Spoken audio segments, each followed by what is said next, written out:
Welcome to the Greater Victoria Real Estate Show. I'm Jane Johnston, Realtor here in Victoria, and this is a show where we cut through the noise and talk about what's actually happening in our local market. I'm Andrew Plank, also a Victoria Realtor. We'll talk stats, timing, neighborhoods, and what we're seeing behind the scenes. And I'm Jen Lowe, mortgage broker. I'm the numbers person of the group, and I'll chime in with the mortgage side. Each week, we break down what the market means for you. All focused right here on Greater Victoria. No hype, no pressure, just honest conversations, local insight, and practical advice. Let's get into it. Let's get into it. Hey, Good everybody, morning. welcome to the Greater Victoria Real Estate Show. Jane, you go ahead, sorry. Good morning, everybody. Good afternoon. Sorry. Welcome to the Greater Victoria Real Estate Show. I'm Jane Johnston with the Bar Hill Group, and I'm here with Yeah, Andrew Plank with Royal LePage and the Vibe Collective. Jen Lowe, mortgage broker with Modern Mortgage Group through Dominion Lending Centers. Right on. Good to see you guys. Yeah, you good too. to see you. Jane's All right, been- Andrew, Jane's you're been busy. I've hosting. been busy. Am I hosting today? Yeah, how are things going? Pretty busy. Yeah. Lots to juggle right now with cat with a broken scapula, and then clients wanting to buy and sell. Now we've come to spring. Yeah, it feels like spring has really kicked in. Okay, and what does that mean for you? Well, what it means for my clients lately is they're actually, we're negotiating contracts. We're out there looking at properties. We're actually seeing some properties that are coming up on market that might be worth looking at. Everything just feels like there's a lot more activity in the market itself. Mm-hmm. Yeah. Are you finding that, Jen?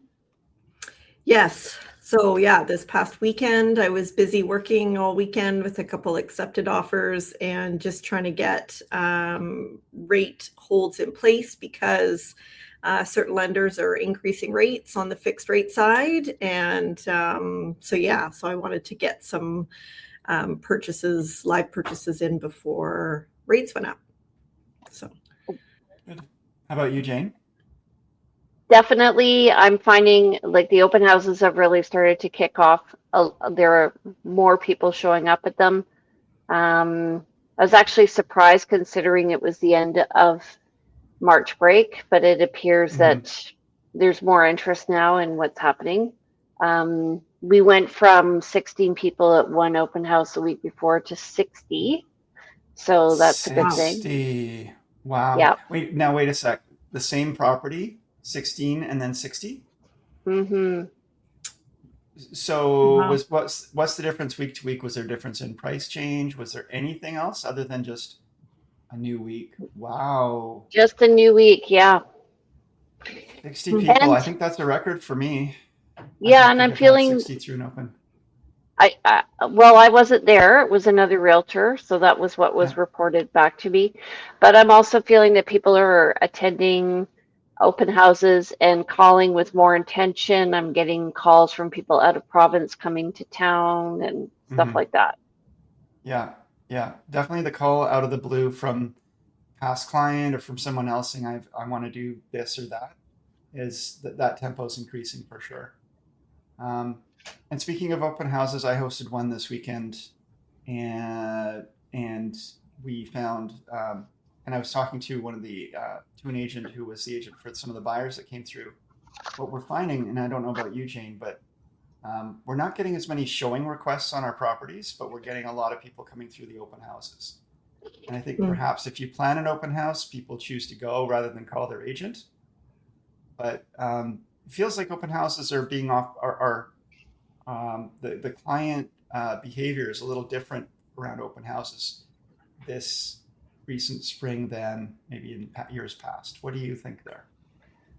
I'm agreeing with that, and I want to say why it's a mistake. I had a couple come through an open house on the weekend. They were super excited about the house. They told me who their agent was because I asked to follow up because I want to be, on the right Absolutely. side of agency. I called the agent up, and Yeah. she didn't know who they were. Right, because you didn't get their names, or you did? I did. Oh, and they still didn't.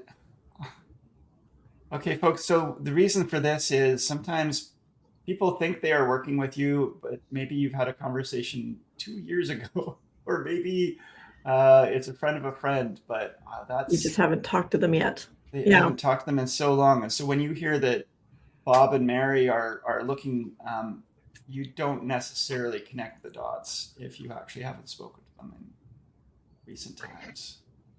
Very frustrating. Okay. No Anyway, chance it's they made that up, eh?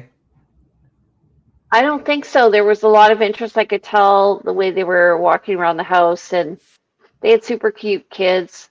And of Mm. course, me being a, you know, former teacher, I was interacting with the kids and talking to them, and the parents. I could hear their discussion as they were walking around the house. That's the other reason why perhaps you want to go with your agent, because your agent will be able to have a private conversation with you as opposed to, having that open conversation in front of um, Well, a it's an agent listing who agent. represents the seller, right, Jen? Ken? So what would you say to a client then that, oh, well, I don't want to bother my realtor, they're busy.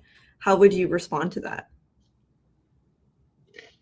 So I would say if you are interested in a property and you want to go see it, there's two things. First of all, you could be just house viewing. If you're house viewing and you're not interested in buying, then fill your boots and go and look at properties. But if you're house hunting, you definitely want to call your realtor up.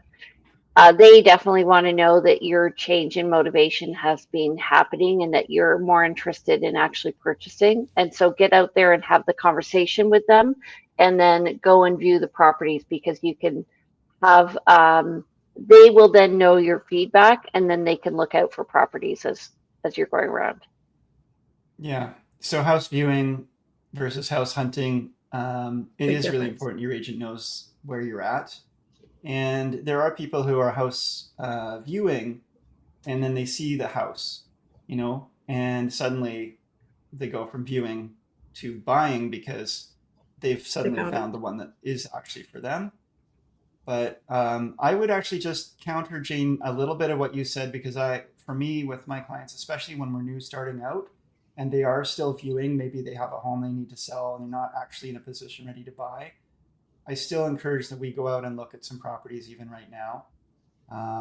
And yes, I also encourage open housing as well. But if there's a home that really is caught their eye, or even if it's just in the configuration of what they're looking for, I want to be with them seeing it in person, because their feedback, their reactions, their body language all tells me more about how to find them the ultimate house eventually.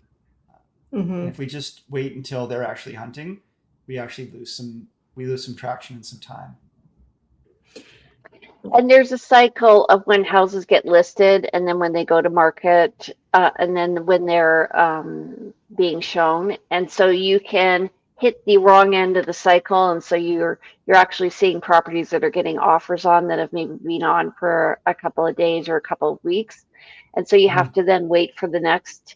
And what happens is that the buyer gets on an emotional roller coaster. So they go, there's nothing available. Everything I like is gone. And then they have to By go the out time- and start again. That's right. Some of the open houses are actually canceled because they're under contract, or they get to the open house and find it's under contract. Jen, did you have something to say? Just a reminder that as you're their agent, you're looking out for their best interest, as opposed to in the open house, the realtor there is not. Yeah. Right. Yeah. And you want to have your finances in a row when you're going to look at properties, because you want to be able to make a quick decision. If you don't have your deposit ready, if you don't know what your financing limit is, then you can't write the offer with certainty. Wouldn't you say, Jen? 100%. Yes. First step, let's get that pre-approval. Even more now that rate guarantee, if fixed rates are your preference, we're seeing a lot of fluctuation with fixed rates. So get that rate hold in place, and then your worst case scenario where you're at rate wise. Totally. I have a question for you, Jen. Yeah. When people are searching and they're just viewing and then they go to house hunting and they haven't really got their ducks in a row yet. Do you find, like, is there a lot of stress on the part of the buyer all of a sudden when they want to write an offer and they don't have their paperwork in and all the qualifications ready to go? Yeah. And it's a bit of a catch-22 because in order to do a pre-approval for me, how I do it is I'm doing a full credit check, which is really important. And then I'm getting the income verification documents to make sure that we're working with real numbers. And then we get that rate hold in place. That rate hold lasts 4 months. So if time has passed, which sometimes it does, I mean, or they're in that house viewing stage, right? Then, time passes. So then, unfortunately, those documents that I've obtained are now stale dated. So I do have to go back and get new documents. I make sure I let them know that the timeline for when the documents do become stale dated, so that they're aware. And, for many employees of the BC government, I mean, it's a quick, easy, you go onto your HR site and they just print off a new employment letter. So it's not that difficult, but it's definitely setting that expectation. I know some people do have trouble sometimes getting their employer to provide something, depending on where they're working. It can, depending on the corporation or the structure. But so this is interesting to me because I've always considered, okay, there's a 4-month window. You've been pre-approved. You've got your 4-month window. And of course, if interest rates are going up, you want to make sure you're locked in, or you think they're going to, go up again, relock if you can. I don't know. But the stale dating of the documents is something I hadn't really considered. Mm-hmm. When do they stale date? Is it the 4-month as well, or is there a sort of at what point is there a fixed? Does it depend? It depends on the type. Everything depends, right? But it depends on the type of employment. So if they're employees, pay stub is stale dated after 30 days, and employment letter is 60 days. So then we have to go back and get those documents. It's really important with employees to view that employment letter, because if an employee or like you were mentioning, like, is the employment letter on company letterhead, does it use the word guaranteed hours or average? That's a big one. If it says an average, that causes a problem. Okay, explain the difference, please. So if it says on the employment letter, the employee works an average of 37 and a half hours a week. Right. And I have a pay stub that shows 32 hours, I have a problem. So I have to go back. So it's either what is the guarantee? Is the minimum number of hours 32, or if it's an average of 37, I need 2 years worth. So are those form letters that the employers are pulling? I've just never really noticed the nuances before. I don't see them. We don't see them on the agent side. Right. No. Usually, well, I mean, the BC government, federal government, Vancouver Island Health, I mean, they're all just, employees just literally press a button and then the employment letter is generated.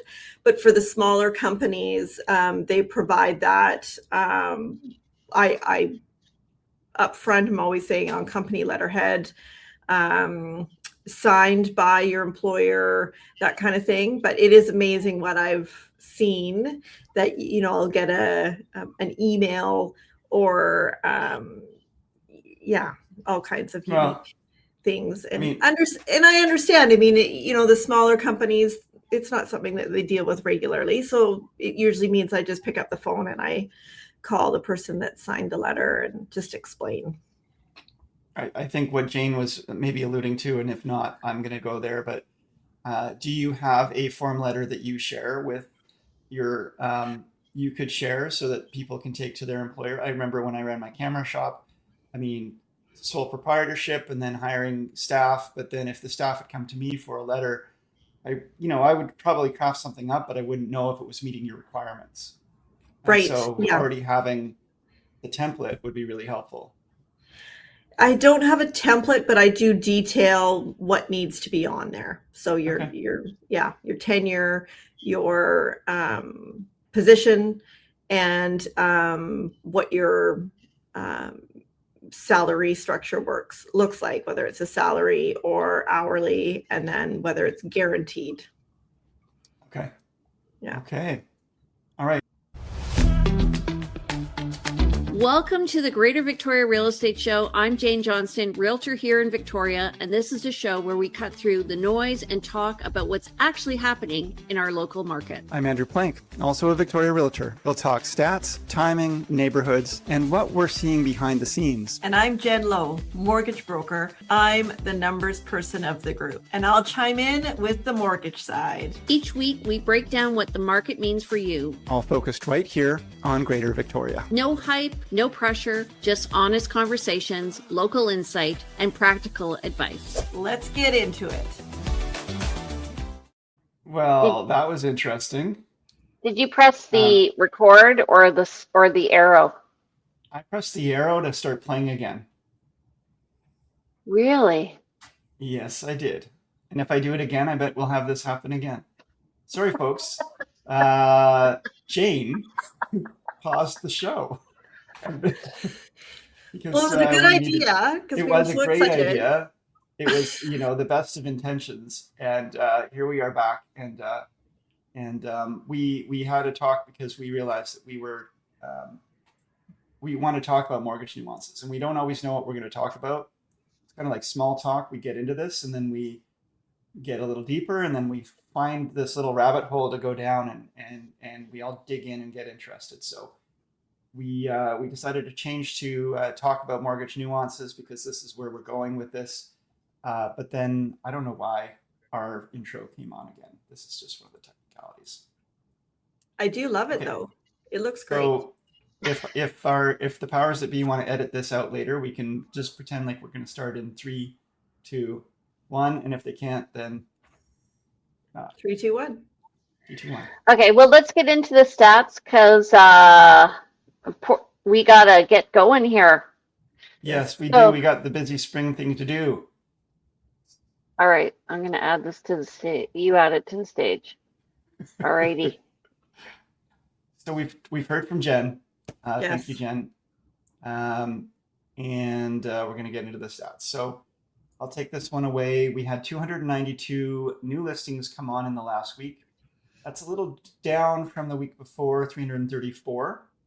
We had 136 properties go pending. Again, a little down than the week before where there was 149. And we had 132 price decreases, down slightly from the 130. Sorry, around the same actually as 131 the week before. And expireds are also very similar, 42, my favorite number, versus 41. Any comments to make on this? Yes, I think we're seeing, the results of just some people being on vacation. So Spring break. that's why the new listings, I expect it's going to be, I've noticed a lot of new listing notifications coming up on our intra real estate channel. So I think it's going to be a very busy April. Pendings, it feels like it's being busy. I feel like there's more activity. So I think we're going to, again, see a lot more happening there. So this is just kind of end of March break data, but I think it's consistent. Showing consistency. Absolutely. I think because of spring break, people do decide not to put their home on market. Why suddenly put yourself on market when you're also dealing with kids in various, activities or out of school and so forth. So spring break is often a time where it's a little slower. And then we have this week now and we have an early Easter. So I expect people are actually going to be putting off the actual listing, the actual activity until after the Easter break. And that point is when I think the floodgates open and we start to see a lot more activity. Mm-hmm. Okay, so let's just go back to what we were saying about going to viewings on your own versus going with a realtor. I think definitely go with a realtor, Right especially now, this weekend. don't go to the open houses. Yeah. I don't Yeah. think we're going to see as many open houses this weekend, honestly, just because again, it's a long weekend, but it's the holiday weekend. I tend to not do open houses on a holiday weekend if I can help it. They tend to be very, very slow. But yeah. We'll see. But if you do see your dream home come up on a Thursday or Friday and you need to get into it, don't delay and don't even wait for that open house because we are getting into that market where things are selling fast and we are hearing interest from our clients and then inquiring on the property only to find that it's under contract. Okay. Yeah. I'm just looking at the ratio here. So we actually were very strong at 46.58%. That's up from last week. So List to Great. sell ratio. Yeah. yeah. 46.58 list to sell ratio. And Jane, you go ahead with this one. Okay, so net unconditional sales for this month so far, they're going to be more reported at the end of the day today, but 532. That's compared to 613. That's what we predicted. And new listings were at 1,417. We're down from last year at 1,487. And total Mhm. active listings were at 3,259, and that's up over last year at 3,028 or 24. Yeah. So 3024. I actually just want to point out a little nuance because you mentioned, we've got till end of day today before our month is over. So these month stats and the net unconditional sale reporting could go up. But also, Gene, as you know, we don't always post the sale even after on the day that the conditions were removed. We often wait to get confirmation of deposit. And we got I think the board rules are 3 business days before posting the sale. So those numbers can go up even up to 3 days generally after the end of the month. They could continue to go up because we'll be posting the sale, putting in the unconditional date. So 532 could easily become 575. true. Yeah, we don't Yep. know. Okay. So we are the Greater Victoria Real Estate Show. We are Jane, Andrew, and Jen, and we come to you every week. And we would love it if you would comment, if you would subscribe, if you would like. Jane, are you crying or are you laughing? I'm Are you okay, laughing. Jane? Okay. I want to check in with our Jane here. And yeah, please share if anything is worth sharing. Please share. So that's what I've got to say on that. Jane, do you have anything else to say here? No. How do people reach you? Well, people reach me usually by phone. So give me a call, 250-360-6106. Send me a text message, fire me an email, or send me a message on Facebook, Messenger, Instagram, whatever it is, and I will respond. So you can reach me at 250-360-6106. You can email me at info@andrewplank.com. You can send a message to the website at andrewplank.com or realvibe.ca. I am Jen Lowe, mortgage broker with Modern Mortgage Group, Dominion Lending Centers. I can be reached at 250-217-4925. I am by email jen@jenlow.ca and website jenlow.ca. All right, you can reach me. I'm Jane Johnston with the Briar Hill Group at Remax Camosun. You can reach me at 250-744-0775. My email's at jane@briarhillgroup.com. You can look at our listings at briarhillgroup.com, and you can follow me at realtyteacher_Remax_Victoria on Instagram. And I just want to say I actually did something about viewing. I did a little video about viewing in person versus your realtor, and I do think it's worth using your realtor. Yeah. Okay. Yeah, you feel like we didn't finish that conversation? Do we need to? No, have we a don't whole need to topic? go again. No. Okay. Jane gets the last word. Okay, folks. So Greater Victoria Real Estate Show coming to you now Tuesdays at 2:30. sometimes pre-recorded, sometimes live. And we really, really appreciate you taking the time today. Thank you. And guys, All right. looking forward to seeing you next week. See you next week. Bye, everyone. See you, everybody. Bye.